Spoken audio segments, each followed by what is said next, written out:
Hello दोस्तों, मैं मुकेश सहारन आप सभी का इंडियन अकेडमी श्री गंगानगर के यूट्यूब चैनल पे हार्दिक स्वागत करता हूं। तो साइंस के अंतर्गत हमने इससे पिछली वाली क्लास में हमने पढ़ा सेल ऑर्गन्स यानी कोशिका के कोशिकांग क्या होते हैं, यानी कोशिका में पाए जाने वाले अंग यानी कोशिका के अंग हमारे कौन कौन से होते हैं। उसी कोशिका के अंगों में हमने पढ़ा सबसे पहले सबसे बाहरी जो आवरण होता है वो कहलाता है कोशिका भित्ति यानी सेल वॉल कहलाता है। उसी कोशिका भित्ति के अंदर अगर हम जाएं तो अंदर होती है कोशिका झिल्ली सेल मेम्ब्रेन। उसके बाद में हमने पढ़ा था माइटोकॉन्ड्रिया कि माइटोकॉन्ड्रिया के बारे में बात की थी हमने।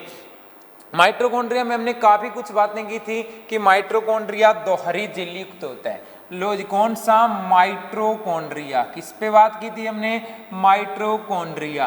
तो माइटोकॉन्ड्रिया, इसी माइटोकॉन्ड्रिया को कहा जाता है सूत्र कणिकाएं। क्या कहा जाता है बच्चों, माइटोकॉन्ड्रिया या सूत्र कणिकाएं कहा जाता है। क्या कहा जाता है, माइटोकॉन्ड्रिया या सूत्र कणिकाएं कहा जाता है। तो देखिए माइटोकॉन्ड्रिया सूत्र कणिकाएं हमने कहा था सबसे पहले इसके खोजकर्ता पे जाना पड़ेगा।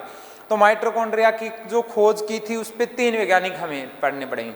सबसे पहले कोलिकर नामक वैज्ञानिक ने कीटों की रेखित पेशियों में इसको देखा था। किसने, कैसे कोलिकर कैसे कीटों की रेखित पेशियों में इसको केवल क्या किया, देखा। उसने देख लिया कि ऐसा कुछ है लेकिन बता नहीं पाया। इसके बाद में आया बेंडा नामक वैज्ञानिक, उसने कहा ये जो हमारा ऑर्गन्स है इसको माइटोकॉन्ड्रिया नाम दिया जाएगा। यानी माइटोकॉन्ड्रिया नाम देने वाला वैज्ञानिक कौन सा है, हमारा बेंडा नामक वैज्ञानिक। इसके बाद में वैज्ञानिक है अल्टमान नामक। अल्टमान ने कहा कि इसको माइटोकॉन्ड्रिया नहीं कहेंगे, इसको क्या कहेंगे, बायोप्लास्ट। तो माइटोकॉन्ड्रिया को बायोप्लास्ट कहने वाले वैज्ञानिक कौन से हैं, हमारे अल्टमान। अल्टमान ने माइटोकॉन्ड्रिया को क्या कहा, बायोप्लास्ट। माइटोकॉन्ड्रिया जो होते हैं वो किस में एब्सेंट होते हैं, तो प्रोकैरियोटिक कोशिका plus RBC red blood cells या रेड ब्लड कार्पल्स, इनके अंदर क्या होता है, हमेशा एब्सेंट। न तो प्रोकैरियोटिक कोशिका में पाया जाता और न कभी आरबीसी में माइटोकॉन्ड्रिया नहीं पाए जाते। माइटोकॉन्ड्रिया को श्वसन का केंद्र माना जाता है। किसका, श्वसन का केंद्र, क्योंकि कोशिका के पास जब ऑक्सीजन पहुंचती है श्वसन तंत्र के द्वारा तो वहां पे जो आगे श्वसन किया जाता है वो किसके द्वारा किया जाता है, इसी माइटोकॉन्ड्रिया। इसी माइटोकॉन्ड्रिया को श्वसन का केंद्र क्यों माना जाता है, क्योंकि इसी माइटोकॉन्ड्रिया में श्वसन से संबंधित सबसे ज्यादा एंजाइम पाए जाते हैं। एंजाइम श्वसन से संबंधित ज्यादा पाए जाते हैं, इसी कारण से इसे श्वसन का क्या माना जाता है, केंद्र माना जाता है। तो माइटोकॉन्ड्रिया को श्वसन का क्या माना जाता है, केंद्र। इसी माइटोकॉन्ड्रिया की अगर संरचना पे बात की जाए, माइटोकॉन्ड्रिया की संरचना कैसी होती है, तो संरचना पे बात की जाए तो देखो माइटोकॉन्ड्रिया की संरचना में देखा जाए तो माइटोकॉन्ड्रिया की संरचना दोहरी झिल्ली युक्त होती है। कैसी होती है बच्चों, दोहरी झिल्ली युक्त, डबल मेम्ब्रेन होती है दोहरी झिल्ली। यानी इसकी कितनी झिल्लियां पाई जाती हैं, 2 झिल्लियां पाई जाती है दोहरी झिल्ली। खुद माइटोकॉन्ड्रिया दोहरी झिल्ली। अगर इसकी संरचना में देखी जाए तो माइटोकॉन्ड्रिया के 2 भाग होते हैं। कितने भाग होते हैं, 2 भाग होते हैं। दोहरी झिल्ली युक्त होता है 2 ही भाग। तो देखो माइटोकॉन्ड्रिया में 2 वर्ड बहुत ही इंपॉर्टेंट है, दोहरी झिल्ली युक्त 2 ही भाग होते हैं जी हमारे। देखिए कैसे, ये एक कोशिका पूरी की पूरी कोशिका, इसी कोशिका के सेंटर में पाया जाता है न्यूक्लियस केंद्रक। हमारी कोशिका के अंदर हम यहाँ का एक छोटा सा ऑर्गन उठा रहे हैं, इसी को क्या कहा हमने, माइटोकॉन्ड्रिया। इस माइटोकॉन्ड्रिया की बड़ी संरचना करके देखते हैं कि कैसे होगा कैसे नहीं हमारा। अगर माइटोकॉन्ड्रिया की संरचना देखी जाए तो ये पूर्णतः गोलाकार न होके कुछ अंडाकार होती है। कैसी होती है बच्चों, अंडाकार होती है, पूर्णतः गोलाकार नहीं होती। देखिए संरचना में सबसे बाहरी जो झिल्ली है वो इस तरीके से, बाहरी झिल्ली इस तरीके से स्मूथ होती है बिल्कुल हमारी। आंतरिक झिल्ली स्मूथ नहीं होती, वो कुछ स्थानों पे इनवेजिनेशन फोल्डिंग्स या अंतर्वलित हो जाती है, यानी अंदर की तरफ धस के इस तरीके से कुछ संरचना बना देती है जी हमारी। बाहरी झिल्ली बिल्कुल स्मूथ होती है, आंतरिक झिल्ली कुछ स्थानों पे अंदर की तरफ धस के इस तरीके से गुब्बारे नुमा संरचना जिसे इनवेजिनेशन फोल्डिंग्स या अंतर्वलन कहते हैं ये बना लेती है। दो झिल्लियां बन गई यहाँ पे, ये कौन सी होगी, आउटर मेम्ब्रेन यानी बाह्य या बाहरी झिल्ली, बाहरी झिल्ली लिख सकते हो, बाह्य झिल्ली लिख सकते हो। ये कौन सी होगी हमारी, आंतरिक झिल्ली, कौन सी, आंतरिक झिल्ली।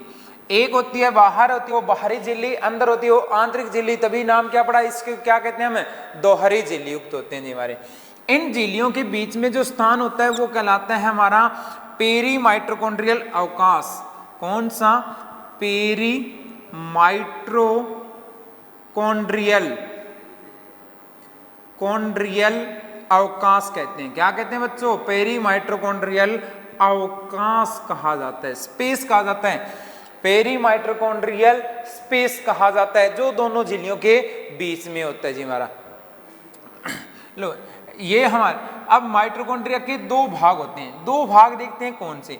ये जो पेरी माइट्रोकॉन्ड्रियल अवकाश होता है, यहाँ पे एक लिक्विड, एक द्रव पाया जाता है, भरा रहता है जी, और इसी द्रव को दो भागों में पहला भाग कहा जाता है, और इसी पहले भाग का नाम होता है हमारा, जो पेरी माइट्रोकॉन्ड्रियल अवकाश स्पेस होता है, इसमें कितने भाग हमारे क्या भरा रहता है, द्रव, द्रव इसके अंदर भी होता है और बाहर भी होता है। एक भाग तो ये द्रव वाला होता है, दूसरा भाग होता है यहाँ पे छोटे छोटे रैकेट लाइक कण पाए जाते हैं। रैकेट तो समझते होंगे, जो हमारे चिड़ी बल्ला खेलने वाला, हाँ रैकेट्स, वही वैसी संरचना पाई जाती है, अंदर की तरफ लगी हुई संरचना पाई जाती है जी। यहाँ पे केवल जो अंतर्वलित स्थान है वहीं पे लगी हुई होती है, सभी स्थानों पे नहीं है, सभी झिल्ली पे नहीं, केवल अंतर्वलित स्थानों पे। ये दूसरा भाग होता है जी हमारा। तो दो भाग होते हैं, ये जो छोटे छोटे कण होते हैं, दूसरा भाग होता है, इसे कहते हैं F1 कण, या इसे क्या कहते हैं हम, क्रिस्टी। क्या कहते हैं बच्चों, F1 कण या क्रिस्टी कहते हैं। जबकि जो दोनों झिल्लियों के बीच में जो यहाँ पे द्रव भरा रहता है, उसी द्रव को कहते हैं मैट्रिक्स। क्या कहते हैं बच्चों, मैट्रिक्स कहते हैं। दोनों झिल्लियों के बीच में जो स्पेस होता है वहां पे एक द्रव भरा रहता है, उसी द्रव को कहते हैं मैट्रिक्स। क्या कहते हैं, यहाँ मैट्रिक्स का अर्थ 10वीं पास नहीं है कि हमने मैट्रिक उत्तीर्ण कर लिए, नहीं, मैट्रिक्स का अर्थ यहाँ पे क्या है हमारा, कि जो द्रव है उसी को नाम दिया मैट्रिक्स हमारा। तो देखो दोहरी झिल्ली युक्त दो ही भाग पाए जाए। अब इन दोनों भागों में अलग अलग हमारी श्वसन के प्रकार। मैट्रिक्स जो पहला भाग होता है, इसमें श्वसन का हमारा आगे पूरा टॉपिक आएगा, जीवों में जंतुओं में श्वसन किस प्रकार का होता है, कैसे। तो श्वसन का दूसरा चरण चलता है, सेकंड स्टेप चलता है। कौन सा, दूसरा चरण संपन्न होता है। यहाँ पे चरण क्या होता है, यहाँ पे संपन्न होता है बच्चों। कौन सा चरण संपन्न होता है, दूसरा चरण संपन्न होता है, और इसी दूसरे चरण का नाम होता है क्रेब्स चक्कर। कौन सा होता है बच्चों, क्रेब्स चक्कर होता है। तो श्वसन का दूसरा चरण जिसको क्या नाम दिया जाता है, क्रेब्स चक्कर कहा जाता है हमारा। क्या कहा जाता है, क्रेब्स चक्कर। हैंस क्रेब ने इसकी खोज की थी, इसीलिए इसको क्या कहा जाता है, क्रेब्स चक्कर कहा जाता है जी। तो श्वसन का दूसरा चरण जिसको क्रेब्स चक्कर कहा जाता है, ये श्वसन तंत्र के अंतर्गत कंप्लीट हमें पढ़ना है।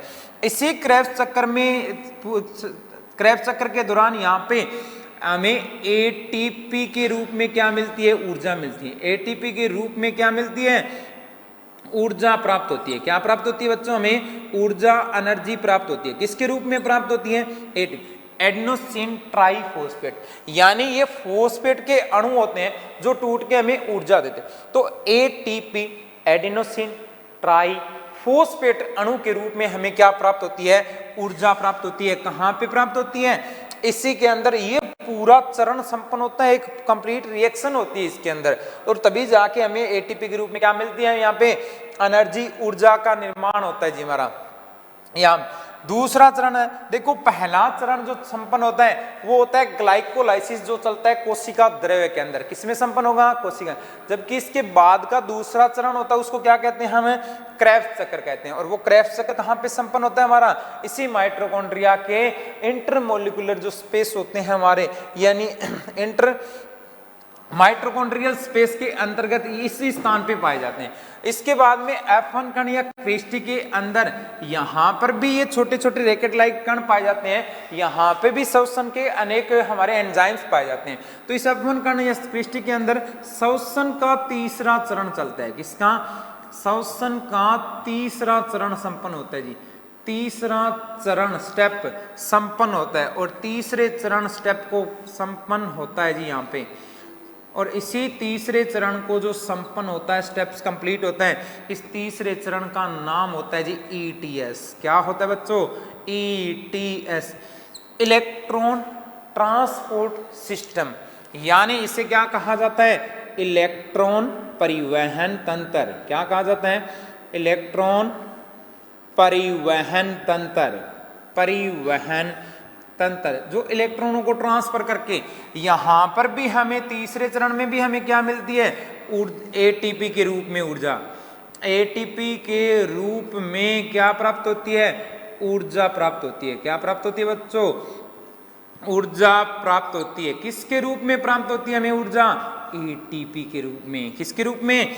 वही एडिनोसिन ट्राइफॉस्फेट के रूप में प्राप्त होती है। तो देखो माइटोकॉन्ड्रिया के अंदर हमें बहुत ज्यादा एनर्जी ऊर्जा मिलती है।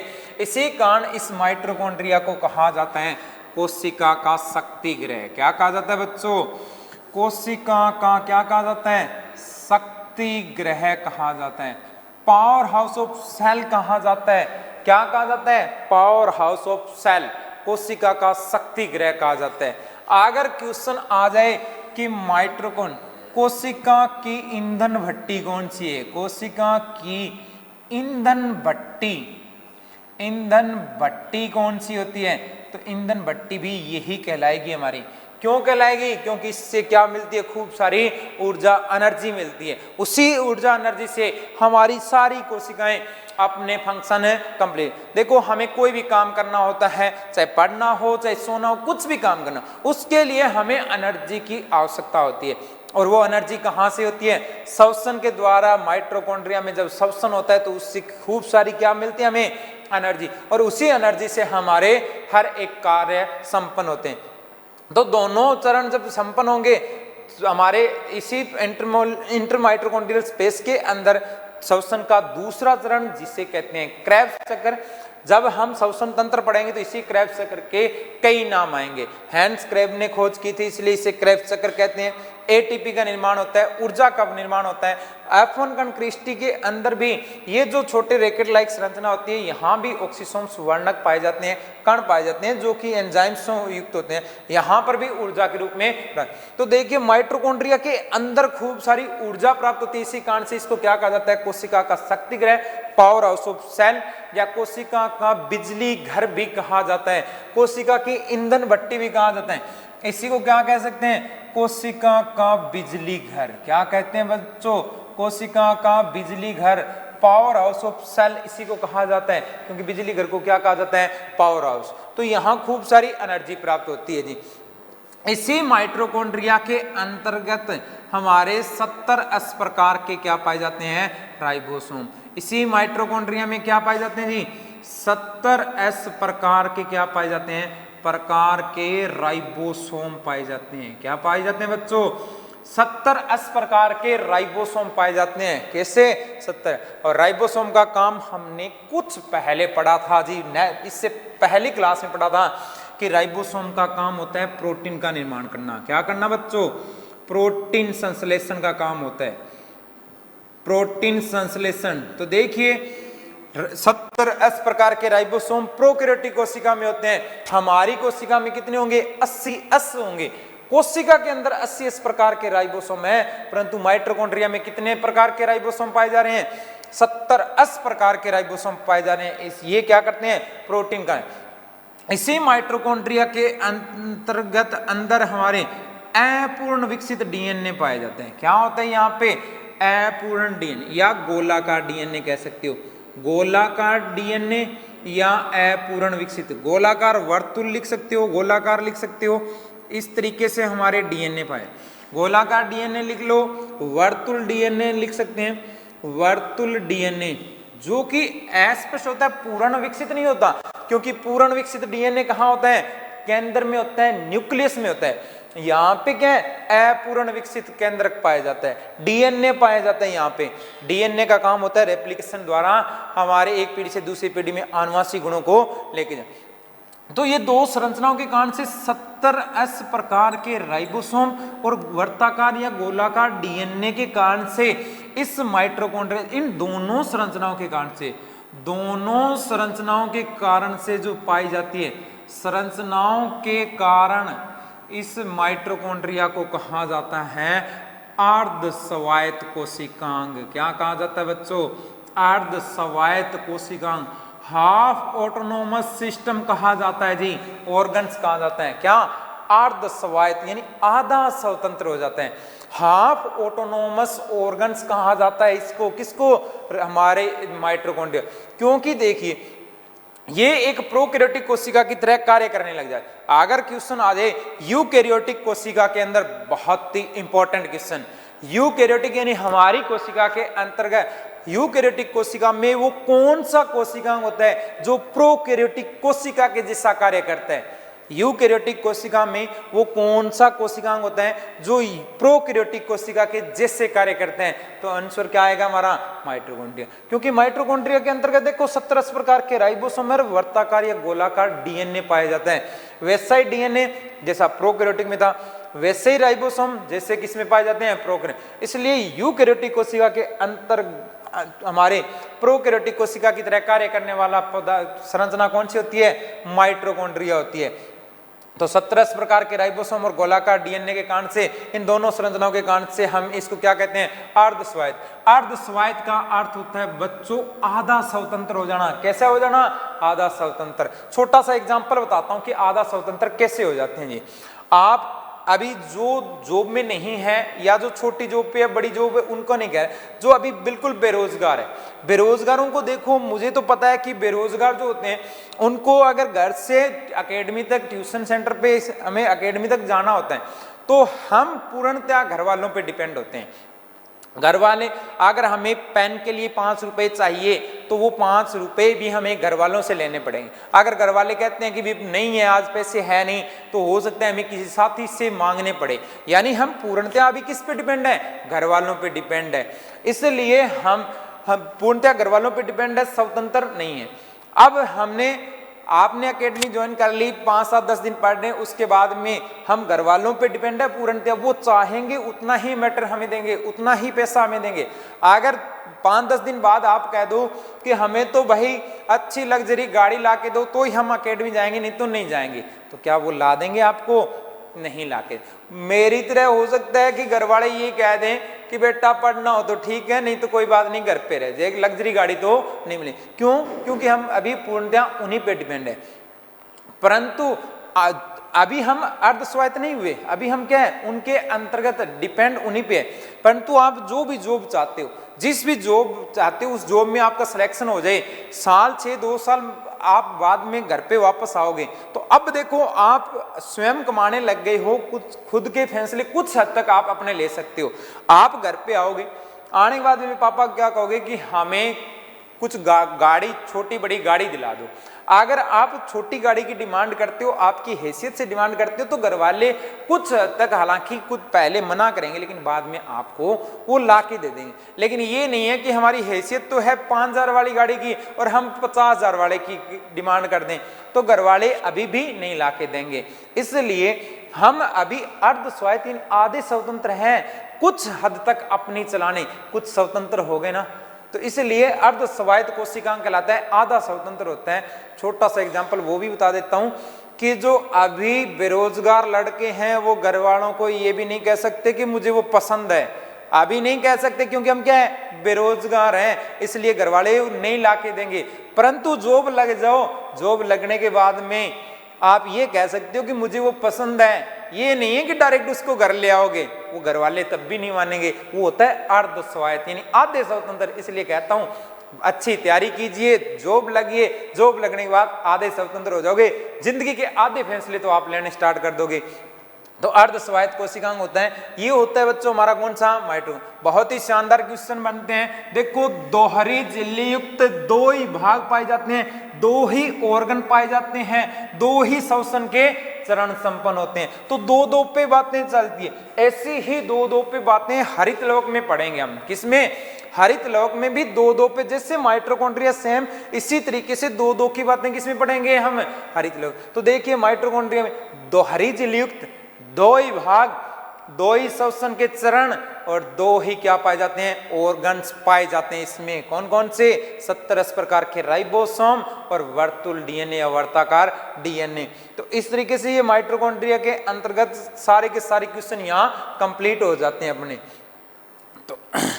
तो दोस्तों अगर आपको ये वीडियो अच्छा लगे, पसंद आए, तो आप इसे ज़्यादा से ज़्यादा लाइक करें, हमारे व्यूज़ दें, इससे हमारे इंडियन एकेडमी के यूट्यूब चैनल को सब्सक्राइब करें। धन्यवाद, थैंक यू।